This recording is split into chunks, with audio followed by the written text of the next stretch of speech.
અને એ વાત કરવી છે આજ આપણા અંદર કહેવત છે કે જેના ત્યાં 7 પેઢીના પુણ્ય હોય એના ત્યાં કથા થાય. રામાયણ કે ભાગવત ની કથા જો 7 પેઢીના પુણ્ય હોય અને જેના પિતૃઓ સ્વર્ગમાં ગયા હોય ને તો ફરીથી સ્વર્ગમાં જાય, એટલા માટે આ કથા થાય. કોઈ જમે એનો પણ મને આનંદ હોય, ભજનનો આનંદ હોય, પણ આનંદ મર્યાદાશીલ હોવો જોઈએ. કોઈ પણ આનંદનો અતિરેક થાય. સરકારે 12 વાગ્યા પછી માઇક વગાડવાની પણ મનાઈ સુપ્રીમ કોર્ટનો ચુકાદો છે. છતાંય તમને આનંદ આવે એ કામ કરો, પણ આનંદ પણ મર્યાદામાં રહે તો સારું. કોઈ હોસ્પિટલમાં હોય, કોઈ ભણતો વિદ્યાર્થી હોય, એની પરીક્ષા હોય તો એનો આનંદની પણ મર્યાદા હોવી જોઈએ. રામકથામાં તમે કોઈ દાડો સાંભળ્યું? સાંભળજો ધ્યાનથી. એ છોકરા અવાજ નહીં કરો, મહેરબાની કરીને બહાર જતા રહો. હા, કતો શાંતિથી સાંભળો કે કથા વાંચતા વાંચતા કોઈ મહારાજને એટેક આવ્યો ને કથા વાંચતા વાંચતા મરી ગયો એવો કોઈ દાખલો વાંચો કોઈ પેપરમાં? તમે ટીવી પર ક્યાંય આવ્યું? અમારે શંભુ મહારાજ કહેતા, કાળની કોઈ તાકાત નથી કે વ્યાસપીઠ ઉપર ગાદી ઉપર આવી શકે. જમરાજા પણ વ્યાસપીઠ ઉપર ના આવી શકે, નીચે આવ્યા પછી થાય. શંભુ મહારાજ કે મારું મોત થશે પણ રોડ ઉપર થશે. ગૌ ભક્ત હતા. મારી કથા કરતો ત્યારે નહીં થાય. તો રામે અહલ્યાને તારી, પણ રામના નામે અનેક અહલ્યાઓને તારી. એવી આ કથા છે. એના નામનો મહિમા છે. બાપ, તમે સુંદર કામ કરો છો એની ના નહીં, પણ આજે તમે કઈક લાગ્યું કે તૈયાર થયા છો તો રામના નામના 72 ચોપાઈમાં રામ નામનો મહિમા છે. કહેવત નથી કે રામ નામથી પથરા તરે. જેને રામ ફેંકે ને એનો તરે પથરો. જેને ખુદ રામ ફેંકી દે એ કોઈ દિવસ તરી ના શકે. તો રામના નામે તારવાનું કામ કર્યું છે. કેટલું ટૂંકું નામ, ખાલી રામ. એ અવાજ નહીં કરો છોકરાઓ, મહેરબાની કરો. રામ મોઢું ખુલે, પાપ બહાર નીકળી જાય. બોલીએ એટલે હોઠ પીડાઈ જાય, એટલે નીકળી ગયેલું પાપ પાછું ના આવે. આનું નામ રામ. બીજી મારે વાત એ કરવી છે. હનુમાનજી વીંટી લઈને ગયા, રામની વીંટી લઈને ગયા. લંકામાં જતા જતા એને તરસ ના લાગી. અને આપણે બધા ઘરેણા પહેરીએ છીએ, હાથને પહેરાવીએ, ગળાને પણ પહેરાવીએ, સોનું ચાંદી, પગને પહેરાવીએ, નાકને પહેરાવીએ, કાનને પહેરાવીએ છીએ. પણ જીભનું ઘરેણું કયું? રામ નામ. જીભને એવું ઘરેણું પહેરાવો કે રામ નામ. અને ગમે એવો પાપી પણ તરી જાય. રામ નામથી તરી જાય, રામ નામથી પથરા તરી જાય. તો એવા રામ નામનો મહિમા મારે ગાવાનો છે. આ રામાયણ જો ઊંડી જો કહેવા જઈએ તો 2 વર્ષે પૂરી ના થાય, એટલી મહાન રામાયણ છે.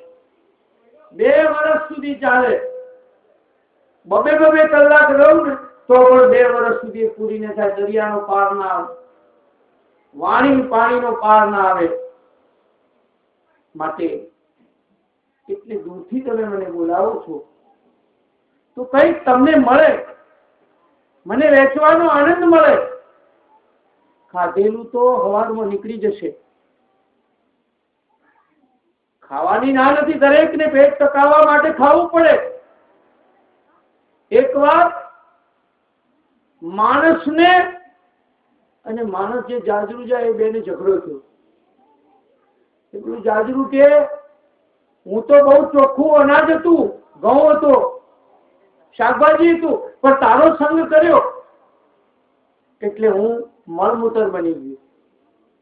માણસના સંગથી સારું અનાજ પણ બગડી જાય છે, એટલો માણસ ખરાબ. માટે આપણે રામ નામથી ભજન કરવાનું છે. રામાયણ મેં જ્યાં જ્યાં કથાઓ કરી છે ત્યારે પણ કોઈ તકલીફ આવતી નથી. રામ નામથી બધી વ્યવસ્થા થઈ જાય. પણ જે રામના નામથી આપણે કરીએ એ નામને ભૂલવું નહીં જોઈએ. જે પગથિયા ઉપર ચડ્યા એ સીડીને આપણે ભૂલી જઈએ, પછી ચડી તો ગયા, ઉતરવું કઈ રીતે? રામ નામથી આપણે ચરણવું છે. इसलिए मेरे भाई बहन, તમે વાયદો તો નિભાવ્યો છે. અને હું તમને આજે ખાસ કહું, મેં 1 કલાક કથા સાંભળવી છે, રોજ અડધો કલાક સાંભળવી છે, 20 મિનિટ 10 મિનિટ, પણ શાંતિથી સાંભળો. કારણ કે અમે તો આપવા બેઠા છીએ, અમે નિશાની બનીને ઉભા છીએ, પણ ચડનારો કોઈ હોવો જોઈએ. જે નિશાનીને કોઈ કાપી નાખે તો, અને બધા એક થઈને સાંભળો. 3 જગ્યાએ આમંત્રણ વગર જવાનું હોય. એક તો માતા પિતાને ઘેર, છોકરો જુદો રહેતો હોય પણ મા બાપ આમંત્રણ ન આપવું તો જવાય, હાહરાન ઘેર ન જવાય. માતા પિતાના ત્યાં, મિત્રના ત્યાં, ગુરુના ત્યાં, અને આવી કથા થતી હોય ત્યાં કોઈ આમંત્રણની શું જરૂર? કોઈ બોલાવે કે ના બોલાવે તો શું, જવું જોઈએ. કે રામ નામનો મહિમા છે. તો જીભને ઘરેણું પહેરાવો, રામ નામ નું ઘરેણું. તુલસીદાસજીએ વંદન કર્યા રાક્ષસોને પણ. છેલ્લે આજે એ વાત છે કે ભગવાન શિવને નમસ્કાર કર્યા. કેવી રીતે નમસ્કાર કર્યા? સાદર શિવ નાઈ અબ માથા, બરનૌ વિશદ રામ ગુણ ગાથા. શિવજીને નમસ્કાર કરવાના કેવી રીતે? માથું આપી દેવાનું, અભિમાન આપી દેવાનું. તમે જોજો, બધા જ મંદિરો હશે ત્યાં પડદા હશે, તાળા લાગેલા હશે, પણ એક શિવજીનું મંદિર એવું છે કે તો ચોરી થાય જ નહીં. શું? દાગીના મોટા મોટા સાપ હોય. એક એવું મંદિર છે અને સ્મશાનનો દેવતા છે. ભસ્મ ચોરી છે સ્મશાનની. વાતો નહીં કરો, મહેરબાની કરો બાપા, મજા આવશે તમને એટલા માટે કહું છું કે સ્મશાનનો દેવતા છે. સ્મશાનમાં કયા ટાઈમે એમ્બ્યુલન્સ આવી ઉભી રહે કોઈ ખબર? કયા ટાઈમે કેસ આવે, મરદું ક્યારે આવે કોઈ નક્કી? એ દેવતા સ્મશાનનો દેવતા છે. આપણો વરરાજા પહેણે તો પીઠી ચોળે, પણ આ એક એવો વરરાજા છે શિવજી કે એને ભસ્મ ચોળ્યું. સ્મશાનની ભસ્મ ચોળી, કારણ કે કંચનની કાયા રાખ થવાની છે. શણગાર બધા ઉતરી જવાના છે એક દિવસ. મરનારની ચિતા પર ચાહનાર કોઈ ચડતું નથી. કે છે મરી જઈશ, પણ પાછળથી કોઈ મરતું નથી. દેહને બળતો જોઈ આગમાં કોઈ પડતું નથી. અરે આગમાં તો શું પડે, ઓલી રાખને કોઈ અડતું નથી. તો ભગવાન શંકરની કથા આપણે કરવાના છીએ. રામાયણમાં પહેલા શંકરની કથા આવે. જેમ આપણે ઘરને કલર કરીએ, પાકો કલર, ઓઇલ પ્રિન્ટ કરીએ તો પહેલા સફેદ અસ્તર મારીએ, એમ રામ કથા સાંભળવી હોય તો પહેલા શંકરને સમજવા પડે. રામ, તમે જો શંકર જે છે ને એ ધ્યાનમાં બેઠેલા હશે. કોનું ધ્યાન ધરે? રામનું. રામ કોનું ધ્યાન ધરે? શિવનું. એટલે કોકનું નામ શિવરામ હોય તો એ શિવ રામનું ધ્યાન ધરે અને રામ શિવનું ધ્યાન ધરે. તમે નાની વાત સમજાવું. તમે ટીવી સિરિયલમાં પણ કેટલીક વાતો નહીં જોઈ હોય એવી વાતો મારે કેવી છે. મને તમારા ઉપર ગુસ્સો છે, પણ પ્રેમનો. હું બધાની સાથે કરું છું, આ રીતે કરો. લોકો લાખો લાખો કરોડો રૂપિયા ખર્ચીને કથાઓ બોલાવે છે. અહીં આપણે ઘરના બનીને સાંભળીએ છીએ. તો કથાની અંદર તમે જોજો, જે લોકો રામના ભગતો હશે ને, એનું તિલક તમે જોજો, આમ ત્રિશૂળ કરેલું છે. અયોધ્યાના સાધુઓ છે સફેદ કપડા વાળા, તો એનું ત્રિશૂળ આમ હશે. સ્વામિનારાયણ નું પણ તમે આમ જોજો, ત્રિશૂળ હશે આમ. કેમ કે એ ત્રિશૂળ શિવજીને માથે રાખ્યા છે. ભલે સ્વામિનારાયણ કે રામ હોય, પણ કપાળે જે તિલક કર્યું છે એ ત્રિશૂળ જેવું છે. કારણ કે શિવજીને માથે રાખ્યા છે, શંકરને માથે રાખ્યા છે, કપાળ ઉપર રાખ્યા છે. અને જે રામને ભજનારા છે, શંકરને જે ભજનારા છે ને, શંકરને ભજનારાનું આમ આડું છે આમ. તો ભજે છે શંકરને, પણ આમ ધનુષ જેવું. શંકરને ભજો પણ રામને કપાળમાં રાખો, રામને ભજો પણ શંકરને કપાળમાં રાખો. સમન્વય બતાવ્યો. રામ અને શિવ જુદા નથી, તત્વ એક જ છે. અને આપણે ઝઘડા ઉભા કર્યા. ઘણા એમ કે અમે રામને માનીએ. આવું ગામ હતું વાસણા જેવું, અને આવા ગામમાં ઉઘરાણું કરીને મંદિર બનાવ્યું. ખોબે ખોબે લોકોએ રૂપિયા આપ્યા, રામનું મંદિર બનાવ્યું. લોકો રામને માનનારા બધા દર્શન કરવા જવા માંડ્યા, પણ શંકર વાળા બંધ થઈ ગયા. પછી 6 મહિના પછી શંકરનું મંદિર બનાવ્યું, શંકર વાળા જવા માંડ્યા, રામ વાળા બંધ થઈ ગયા. વળી 1 વર્ષ થયું એટલે કૃષ્ણનું મંદિર બનાવ્યું, કૃષ્ણ વાળા જવા માંડ્યા, રામ ને શિવ વાળા બંધ થઈ ગયા. પછી ગયડા ડોહા ભેગા છે કે એક કામ કરો, જલારામ બાપાનું મંદિર બનાવો. જલારામમાં જવા માંડ્યા, પેલા બંધ થઈ ગયા. વળી કે સાંઈ બાબાનું બનાવો, સાંઈ બાબાનું બનાવ્યું, સાંઈ બાબા વાળા જવા પેલા બંધ થઈ ગયા. સંખ્યા પૂરી થાય નહીં. પછી એક ગરડો કાકો હતો, આ વાલજી કાકા જેવો, બહુ સમજદાર હોશિયાર. એને એમ કહ્યું, હવે એક કામ કરો, થોડા રૂપિયા ભેગા કરીને હોટલ બનાવો આખી મોટી. ચા, કોફી, નાસ્તો, ભજીયા બધું મળે ને એવી હોટલ બનાવો. એમાં બધા માણસો ભેગા થવા માંડે. રામ વાળા ભેગા થાય, કૃષ્ણ વાળા થાય, શિવ વાળા ભેગા થાય. હું તો એટલે સુધી કઉ છું કે ડુંગળી લસણ ખાઓ, પણ વ્યાજ ન ખાઓ. હું ક્યારે કોઈ વ્યાજ ન લઉં. મારે છોકરો આવ્યો ને, એટલે બાપુ 1000 રૂપિયા આપો ને હું દાગીનો મૂકીને જાઉં. ના, મારે દાગીનો નથી જોતું ભાઈ, કે વ્યાજ આપીશ. વ્યાજ નથી જોતું, પૈસા આપી દેજે ને કઈ નહીં. તું મુશ્કેલી છે ને, તને મજબૂરીનો લાભ નથી મારે ઉઠાવવો. इसलिए मेरे भाई बहन, राम नाम, राम ने शिव जुदा नहीं.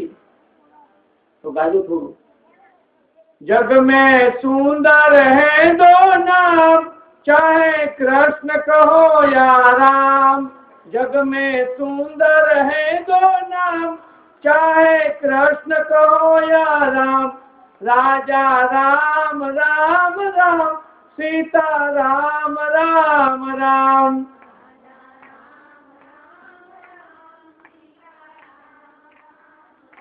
राजा राम राम राम, सीता राम राम राम.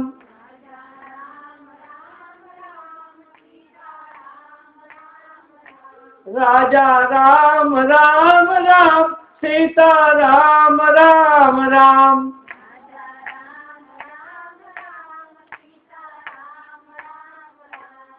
એક ઘરમાં એક માલિકે રામ નામ પાકું કરાવું છે, એટલા માટે કહું છું. તમે જે વાતો નથી સાંભળી એ મારે સંભળાવવાની છે. એક માણસે પોપટ પાડેલો, એક પાંજરામાં પોપટ રહે, અને એક પાંજરામાં મેના પાડેલી. પોપટ રામ રામ બોલે, અઢોરે પોપટ રાજા રામના. સતી સીતાજી પઢાવે, અને પેલી મેના ગાળો દે. ગાળો જ બોલ્યા કરે આખો દાડો. પાંજરામાં એ માલિકે પૂછ્યું પોપટને, તું રામ રામ કેમ કરે છે? કે મારો લગ્ન થતા નહીં એટલે રામ રામ બોલું છું, જલ્દી લગ્ન થઈ જાય. પેલી નૈનાને પૂછ્યું કે તું ગાળો કેમ બોલે છે? કે મને કોઈ લેતું નહીં, ભાઈને કોઈ દેતું નહીં અને ભાઈને કોઈ લેતું નહીં, એટલે કે હું કંટાળી છું, ગાળો દઉં છું. માલિકે, પાંજરાના માલિકે બેને ભેગા કરીને પરણાઈ દીધા. તે બે બંધ થઈ ગયો. થોડું રામ રામ બોલવાનું બંધ થઈ ગયું અને આ ગાળો બોલવાનું બંધ કરી દીધું. આવી દશા આપણી છે. સંસારમાં પડ્યા પછી આપણે રામ નામે ભૂલી જઈએ છીએ ને ગાળો ભૂલી જઈએ છીએ ક્યારેક ક્યારેક.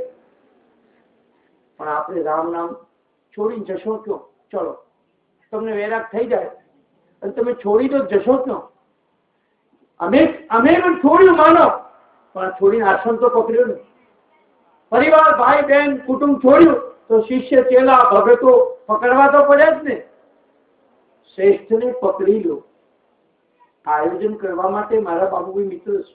હું કોઈનો ગુરુ એટલો બધો નથી. ગુરુ મિત્ર ભાવ, સખા ભાવ. કૃષ્ણ ભગવાને અર્જુન સાથે સખા ભાવ રાખ્યો હતો, સુદામા સાથે મિત્ર ભાવ રાખ્યો હતો.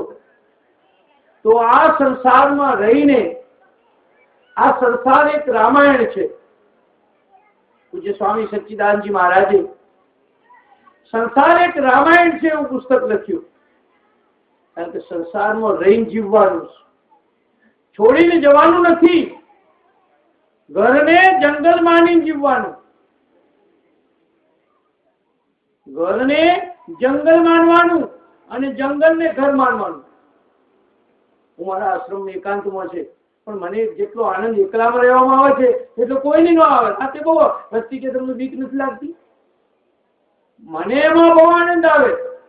અહીંથી ગયા પછી પણ હું 1 કલાક 1.5 કલાક પછી સુઈ રહું છું. કઈ સાંભળવું, વિચારવું, પ્રાર્થના કરું. બાકી તમે જો આ બધા ગાવા વાળા, બજાવવા વાળા ટીવીમાં નથી એક્ટરો હતા, કોઈ નામ મળ્યા? ધંધો છે એમનો. અમે ધંધાને ધર્મ બનાવ્યો, ધર્મને ધંધો નથી બનાવ્યો. એવું કરીએ તો 2 નંબરના ઘણા રૂપિયા ભેગા કરી શકીએ છીએ. જૂઠ કપટ કરીએ તો રામ નામનો રોટલો ખાવાનો છે. તો રામ નામ સંસારમાં દુઃખમાં પણ બોલે, સુખમાં પણ માણસ બોલે છે. તો ભગવાન શિવજીને વંદન કર્યા છે. અને શંકર જેવો કોઈ ગુરુ નથી કે જેને ચંદ્રને માથા ઉપર રાખ્યો. વાંકો છે ચંદ્ર, બીજનો ચંદ્ર. તમે જોજો, શંકરના ચંદ્રને મસ્તક ઉપર જોયેલો છે, બીજનો ચંદ્ર છે, વાંકો છે, પણ એ માથે રાખ્યો. વાંકા માણસને પણ ભગવાન શંકર રાખે. બધાની પૂજામાં ભૂલ થઈ જાય તો માફ ન કર્યો. તમે ધારો કે કૃષ્ણની પૂજા કરો, ભૂલ થાય માફ ના થાય. સ્વામિનારાયણની પૂજામાં ભૂલ કરો તો માફ ના થાય. પણ શંકરને એક લોટા પાણી સમજાયું, એટલો ખુશ થઈ જાય. પછી હોય ટાઢે મરી જાય, આપણે ક્યાંય કપડા પહેરાવત છે. હિન્દુ પ્રજાએ ભગવાનનો બહુ દુરુપયોગ કર્યો. ભગવાન અને આપણે નવો પહેરેલો માણસ હોય અને લક્ષ્મીનારાયણના મંદિરમાં લઈ જાય દર્શન કરવા એની પત્નીને, તો હારો હાથ જુઓ સોનાનો, કે મને આવો લાવી આપો ને. એના પતિને એમ કે હટ પકડે કે સરસ સાડી જુઓ લક્ષ્મીજીની, તો એમ કે મને આવી લાવી આપો ને. પણ શંકરના, એકલા શંકરના મંદિરમાં લઈ જાય તો શું, દાગીના લઈ લે બીજે પહેર્યા છે ગળા ઉપર. હા, એટલે બૈરાને પહેરીને તરત જ શંકરના મંદિરમાં લઈ જવું જોઈએ. યુવાનો તો ખાસ કહું છું કે બીજું કોઈ માગે જ નહીં, હાફ લઈ લે જા. એટલે મેરે ભાઈ બહેન, શંકરના મંદિરમાં જાઓ તો અહંકાર મટે. અભિમાન ખાલી આમ હાથ કરો ને તો કાફી છે. આકાર નથી એનો, નિરાકાર છે. આકાર છે છતાંય નિરાકાર છે, નિરાકાર છે છતાંય આકાર છે. સગુણ ગુણ નહીં કછુ ભેદા. ઝઘડા મેં ઉભા કર્યા. સાધુ ભેગા થાય ને તો ચીપિયા લડાય, તંબુરાથી લડે. પણ એક કે મારો રામ મોટો, પેલો કે મારો કૃષ્ણ મોટો, કે પેલો મારો કે સિંહ મોટો. અરે બધા જ, મેં મુસલમાનનું કુરાને વાંચ્યું છે, બાઇબલે વાંચ્યું છે, બધા મંદિરમાં જ ગયો છું, શીખોના મંદિરોમાં ગયો. તમારે જો એક રીત શીખવી હોય સારી, લોકોનો પ્રેમ જીતવો હોય થોડોક, તો એ તમને કોઈ માણસ મુસલમાન મળે તો એને સલામ કહો તો રાજી થાય, વાણીઓ મળે તો જય જીનેન્દ્ર કહો તો રાજી થાય, સરદારજી મળે, શીખ મળે, સત શ્રી અકાલ રાજી થઈ જાય કે મહારાજ ભાડું નથી લેવું, તો બેજો નડિયાદ સુધી જતા રહો. તમે બોલવાના પૈસા છે, એને જે ભગવાન છે એનું જય સ્વામિનારાયણ કહો. પણ બધા દેવોને કરેલા નમસ્કાર ભગવાન કેશવ પાસે આવીને બોલે, અને શંકર ભગવાન રાષ્ટ્રપતિ છે. બધા દેવો રાષ્ટ્રપતિ નથી, પણ શંકર